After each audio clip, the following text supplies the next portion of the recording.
All right. For our beautiful speaker, thank you. Thank you.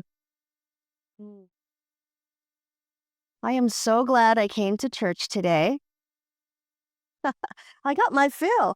This morning when I came in, it was cold and quiet. And then we had a pregame show, right? The alarm and the prayer consciousness here and the beautiful music and the laughs and the heart and just beautiful community. The word that comes to mind is koinonia. It's a Greek word that's in a Bible. It means the sacred community. And this, in fact, is the sacred community. I'm bubbling. That's yeah, that's cool. Um, it's did you hear what she said? It's an aberration. Spirit is in this place. Okay, so um, I'm filled up. I don't remember what I was saying, but I'm really grateful to be here. This is one of my favorite Unity homes, and as I was driving up this morning. I live in Nokomis, so the drive is about an hour, 2 hours sometimes. Um, and it's a blessing because as I drive, I am with God, right? So I got to pray, and I just thought about this community and got more and more excited as I got closer and closer and closer. So thank you so much for having me today. It is really a privilege, and I'm humbled to be here to speak with you. Thank you. So, as I always start the service, I have a talk and then Spirit has a talk. So, I'm going to lean on Spirit. And if I forget something or I improvise, that's the way it goes, right? That's the way it happens. Okay. So, today's talk is titled "The New You is the Real You," and it's under the premise of it's a new year, everyone's creating resolutions, and we kind of have this cultural phenomenon of doing that. And so I sat with Spirit, and this is the talk that came through. So before I share what's on my heart and what Spirit has to say, I want to ask you who here, go ahead and raise your hands if you're willing, has grandchildren? Okay, great. And who here has children that do not have grands yet? Great. And who here has a nephew or a niece that's a little, or a middle, or an adolescent, or a 50-year? Okay, that does. Who here did not raise their hand because none of those apply? Okay, beautiful. All right. So thank you for participating because I want to talk about children just for a sec because I have two. I have an 11-year-old. She's a girl. And I have a 17-year-old. I cannot believe my baby is 17. And I know that you guys who are laughing are going, yes, we remember it was like this. The longest, shortest time of your life, right? Um, and I'm watching them grow up and hang out with their friends, and they're engaging with them, and they're not sure. And should I do this? Should I do that? Remember when the children were growing up, or you hear, in the culture saying, just be you, be yourself, because everyone else is always already taken, right? Be yourself. That's a quote from Oscar Wilde, by the way. Be yourself because everyone else is already taken. And so I thought about that and I go, wow, that's such a powerful message. We hear it all the time. And do we take it to heart? Because as we grow our children, as they get born and they get into society, we begin to shape and mold them and we enculturate them so they can grow up to be model citizens or whatever. We program them, right? We got to program the children. Otherwise, it's children of the corn kind of thing. You guys know what I'm talking about because on the one end, we want our children to be free spirits. But then on another, we really don't want them to be because, if everyone walked around naked and, saying whatever is on our heart, it's kind of like, oh, that's probably not so good. So I thought about that in cultivation. And I just think that in all that we do, we get to look at our children. I mean, remember when they were really small and divine and when they were just born, or the first time you saw your niece and nephew, or for those of us here who didn't raise our hand and that whole scenario didn't apply. Think about yourself as the child, because we all have he or she within us, right? That inner child, that person within us that is born of the Christ light, and that is still here to express. That's what I'm going to be talking about today. And I wanted to kind of segue into that because sometimes when we get up here and we talk about, oh, the Christ light and you're whole and you're happy and healthy, and some of us are sitting here going, I have bills to pay, my kids are driving me crazy, the car's not working. It's not a good bridge. But the Christ light child, the inner child of who we are, that literally unadulterated version of us. That word unadulterated, which means the adults didn't get to us. We weren't coded. There's that seed, that God seed within us that is so beautiful and so divine. So we're going to go take a trip and rediscover, re-find, re-uncover that sacred soul. Okay. Looking at my notes. All right. So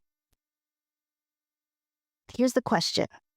When stuff is working out here and the alarm's going off, right? And you're running late and you've got responsibilities, the mortgage to pay, insurance bills, lawsuits, etc. Here's the operative word. How do you come back to yourself?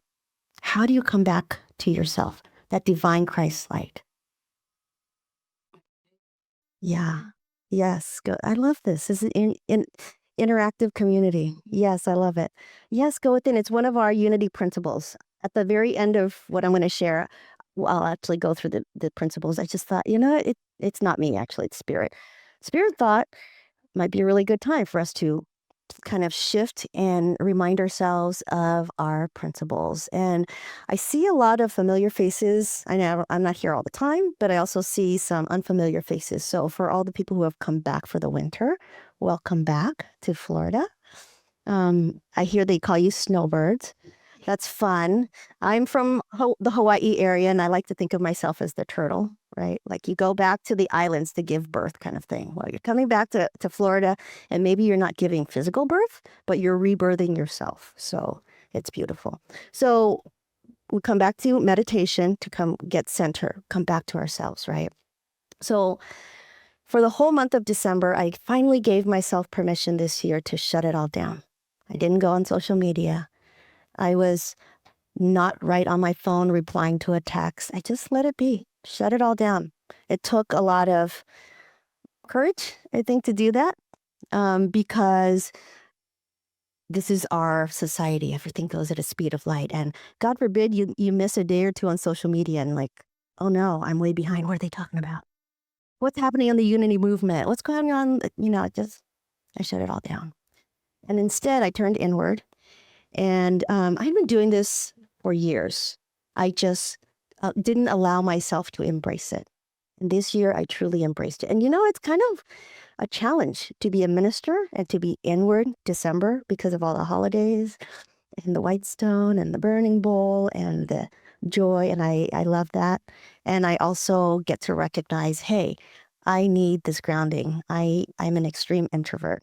So I didn't go to any parties. I declined them all gracefully with great gratitude. And I was in my practice. So instead, I went inward. I prayed a lot. I journaled. I read.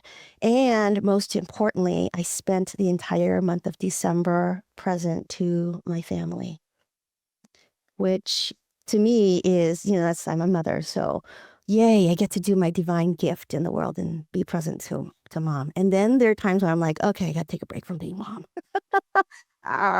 So I went to play with clay. I took a pottery class down in Venice, the art center there. And it's really kind of touching clay is a whole different talk altogether. But it's so good to be able to touch the earth and to create and just be in the flow.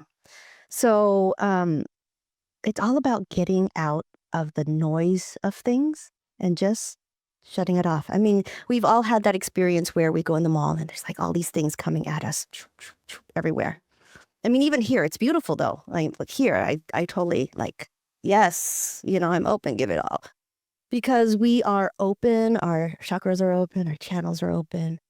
But then sometimes we go through life and there's some stuff everywhere. So just turn it off and it's okay to give yourself permission to do that. And at this day and age, I think we owe it to ourselves to give ourselves the permission to unify, to integrate, and to align ourselves with ourselves. It's not necessarily what the adults have told us. It's not all the things that we hear. It's okay to be quiet and to be still and let that emergence of the Christ spirit to come in through and as us. So during my quiet time, um, I got really reconnected with my life contract. I'm going to share my life contract with you, if that's okay. Who wants to hear it? Okay, awesome. So this is my contract to myself. I am a loving, joyful, creative leader, spirit-led, faith-filled, unbounded, and extraordinary. Yep. Thank you. And so I know it's a mouthful. Nobody's going to remember that but me, and that's okay too. Um, some of those words there, I have worked and worked and worked to really, oh, I am aligned finally. Because to come back to love, it's huge. To remember, and some of you know my story, that joy is me is huge, right? And like to play with clay and remember that I am one with creativity is huge. Spirit-led and faith-filled, I claimed throughout ministerial school and in these talks. Thank you, God, for the practice, right? To be one with spirit and to be faith-filled, to know that I know that I know that no matter what, regardless of situation, circumstance, happenings in the world, what things appear to be, that I have faith, that I'm going to land on my own 2 feet because I am sponsored by the Spirit. We all are. We all are. Because we're here. We exist. We're here. Oh, this is the other reason why I was so excited driving here. I was thinking, oh, I get to play with Unity Port Richey and come to my peeps and play with my people. That sounded terrible, but you know what I mean. You know what I mean. When you're in the company of like-minded souls, it's almost validation like, oh, I'm not woo-woo out there. I'm with my people because they get it. They get it. It's your energy that precedes you, right? Before you say anything. Let me go back because I know I skipped off. Sometimes that happens. And if anyone wants to remind me to say something else, raise your hand, let me know. So unbounded. Oh, that's a stretch. Unbounded. Now, unbounded to me is, hey, color outside the lines. How many of us were brought up in traditional education where you were taught at school to go sit down, be quiet, let the teacher talk, right? Bounded for sure. And it took me so many, and that and my Chinese upbringing, I am like in a straitjacket for the most part. And then my refugee experience, like everything, right? Trying to be good, trying to do good, trying to do actions so that I can get validated. So unbounded is huge for me. Every single day, it's a practice, and I get to begin again and again and again. And any moment I feel that contraction, like, oh, I don't really know. It's like unbounded, right? Spirit's in charge. I'm stepping out of the way. Spirit's in charge. I'm unbounded or not, whatever. I'm not driving the bus. It is. Spirit is, right? Extraordinary. Oh, before I go to extraordinary, unbounded is another word for crazy. So I give myself permission to be a little crazy, crazy eight, creative. There's a book that Wayne Dyer wrote with another person. I don't remember what it was. It's a children's book on how to be unstoppable. I don't remember the name. Some of you might, I don't know. I read this years ago with my children, and he had like numerics with it. So 8 is unbounded creative. So the way I remember it, I tell my children, it's crazy 8. It's great. So it's okay to be crazy. And so that's how I remember unbounded. It's also my lucky number, 8. So tell me that's not a coinkydink, right? Yeah, in Chinese numerology, the number 8 is also associated with abundance, prosperous. And what a great reminder that I am one with spirit, and that the fact that I'm here, the fact that you're here, you made it out the birth canal, you're abundant. You did it. I mean, look at all the millions of others that you beat, right? You're here and there's a purpose for you. So be unbounded. Join me in this creative world. Extraordinary. Well, I just threw that in there because nothing I do is ordinary. And I'm not saying extraordinary as like achievement. I just do my own thing because I decided to go, okay, this is ordinary. What does spirit say? So I'm going to be out of the ordinary because I am out of the ordinary. And again, it's not a ego thing at all.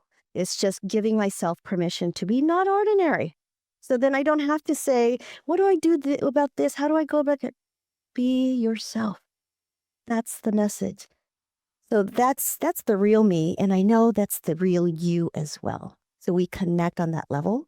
We connect on that consciousness, right? And just remember that we are this. This is the Christ light expressing in, through, and as us. We do this every service. And some of us have been coming to Unity for years and years and years. And you've had all these different experiences of sitting around the Christ candle, the 12 pillars. I mean, we've gone to different centers. But even without the centers, the theology, the idea that we are the Christ light, that Christ lives in, through, and as us, is really the essence of why we're here. That we have a purpose here to express on earth. And anytime we feel like that inner child is throwing a fit, you know what I'm talking about. When things don't go our way, when things are against the grain, when someone triggers you, when someone cuts you off, when, you name it, that's a reminder. It's actually a gift. When someone drives you crazy, it's a really big gift for you to look in the mirror and go, I'm the Christ light, right? I'm okay with it. Well, I'm not, maybe you're not okay with it because that's kind of a big ask to be okay with someone driving you crazy. But it's an opportunity to heal. When I drove in today, I saw that billboard. I don't know if I wrote it down because it's so perfect. It says, a community of accountability and recovery. That billboard right there, you guys know what I'm talking about, right? And I thought, oh, look, Spirit's talking to me in all these different ways. This is a community of healing. Myrtle Fillmore, we started as a healing movement. Unity is a healing movement. And this, Kinonia, is a community of accountability and recovery. It really is. Recovery of our Christ light, of the truth of who we are, our essential essence, our highest noble selves. We're all in recovery because we've got to unlearn a lot of the things that don't serve us. And so when that inner child throws a fit, we can go, it's okay. God's got us, because it really does. Okay, so let's see what we got here. Begin again, again. Okay. Aha, this is the really good part. The child that throws a fit. Okay, so I throw fits all the time. Nobody sees them because it's like a split second, right? Because we all have that. We're all human. This is part of being human. It's part of our ancestral legacy, so to speak, running in the savannah, from the big tigers and lions and saber-tooth, et cetera, et cetera. So as human beings, we have this beautiful survival instinct to have great reflexes and defense mechanisms and all of that stuff. And in our modern day and age, we kind of still have we have a lot of that. We still kind of need some of that. Like if a car's coming at us, we can reflex and like move out of the way, hopefully in time, that kind of thing. But here's the thing about the inner child. This is really important. So if you don't get anything that I say, because I've said a lot of stuff so far, this is the most important. If you take care of your inner child, the fits will be gone. And the Christ light will naturally come shining through. All the songs that we sing, we are whole, we are healed, we are one, they will have a different level of resonance for you. So that's the real you, not the one, I mean, okay. So I was going to say, not the one who's like trying to achieve stuff because we want to get somewhere. That's good too. But it's New Year's. So we've made our New Year's resolutions. I'm going to lose 20 pounds, 10 pounds, 15 pounds. I'm going to make X number of dollars. I'm going to X, Y, and Z. Those are all modalities to get to a point. But when you come back to your inner child and you take care of him or her first and foremost, so that he or she can be heard, can be seen, can be understood by you, not anybody else. That's your inner work, right? This is why we pray. That's why we're quiet. That's why we're in this practice, in this community. If you see and hear and understand that little child within, everything aligns because the inner child is taken care of. And all the adulteration that's happening out here, the societal thing, they don't matter anymore because the wisdom within you, all the years of lived experience will just come through all of your grandmother and your grandfather and your mom and dad, all of that the wisdom that they instilled in you will just come right through. So taking care of that inner child is really important. If we take care of our inner child, that inner child will obey the Christ light expressing through us. And I know I'm talking about duality. Is anybody confused? Raise your hand. No. Okay, good. Good. Awesome. Okay, so it leaves us time to maybe review some of our unity principles. Everyone should have a handout, right? So we have 5 principles. And I love this version. I basically prefaced it so you can memorize it because sometimes we go about our day and we're doing different things. We might be in our retirement activities or we might still be working. And it's like, what's that principle? I don't remember. So how I remember it is if you look at the first 2 words of each line, God is, we are, I am, I pray, I live. That's borrowed from the children's version. So number 1, God is the source and creator of all. There's only one power and one presence active in my life and in the universe, God the good. And I'm saying that, I'm not looking at the paper, but the energy precedes it, right? You don't have to memorize it. You just know God is all. In, through, and as you, from you, through you, as you, expresses the Christ light. It's everywhere present. There's nowhere that God is not, and therefore God is within you as well. You just got to get that fit out of the way so you can hear the God. That's why we do number 3, which I'll get to shortly. Number 4, sorry. We are. So we are inherently divine. So this follows the God is. Because God is, we are created in God's image. This is unity teachings. It is our Christ light within that expresses our true nature. So I know we're unity, but I've got to explain these principles in duality so you understand. So there's that fit, right? When the inner child is not okay with what's happening, if you take care of that inner child and you hear her, see her, understand her, explain it to her, soothe her, love her or him, then she will obey. He will obey that Christ light. Oh, I got it.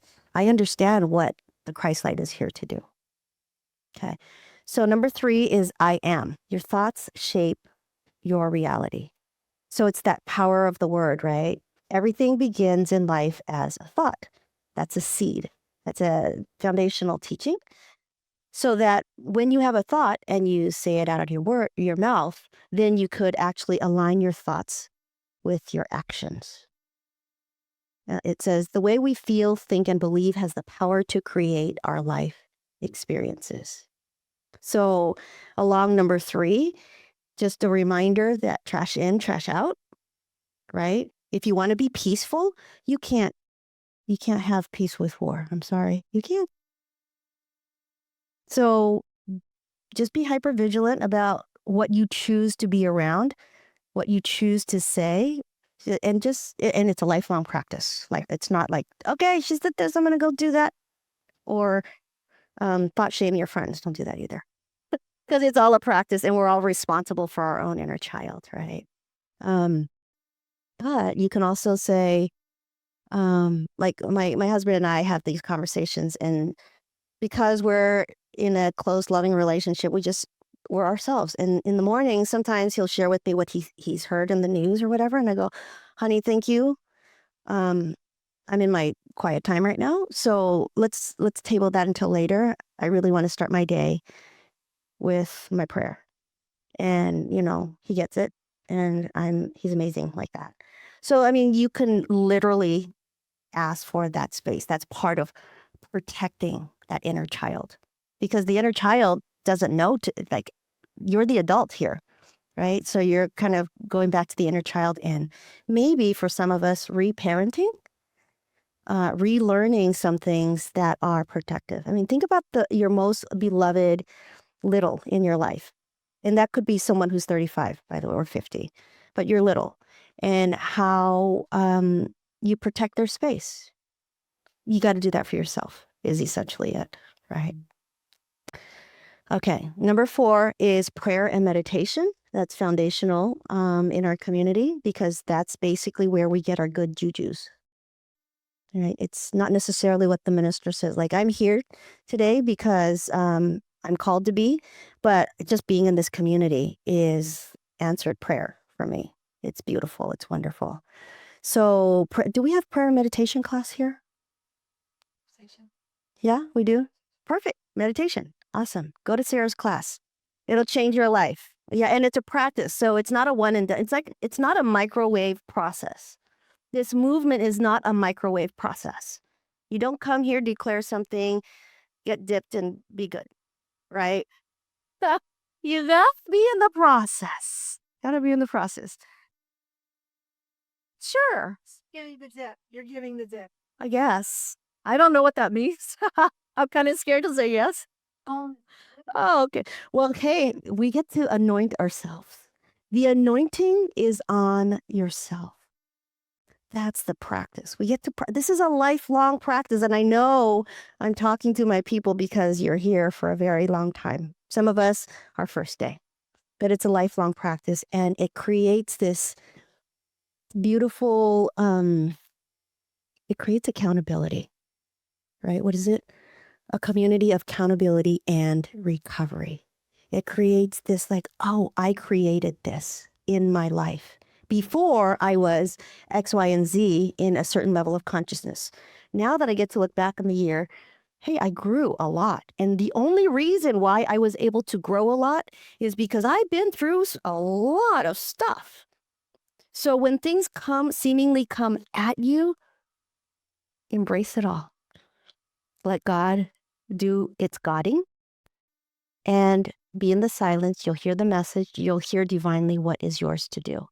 So there's no growth without discomfort. For all of us who don't want change, should I say that again? Yeah, there's no growth without discomfort. If you don't want things to change, you're not going to grow. And guess what? We're all inherently part of nature. Nature grows. That's the essence of nature. What's natural? We all grow. All right, so I went off on a tangent. Forgive me, and you're welcome. Prayer. Number 5, I live. Okay, we know all of this stuff. It's beautiful. And if we stayed at home and we're not out sharing our light, if we're not out being the hands and the heart and the word of God and living our truth, then it goes nowhere really. I mean, we might be improving our karma, but only to a certain extent, because you're still here. You're not sharing your light. Okay. So those are the unity principles. Before I close for today's talk, does anyone have any questions? No? Okay. So the next time when I come back, don't know when yet, I want to talk about the morphogenetic field, which is really beautiful, because that's going to be like, oh, what can I do to make the world a better place? I'm just one person. We get to talk about the field of infinite possibility. Okay. So thank you. I think we're complete.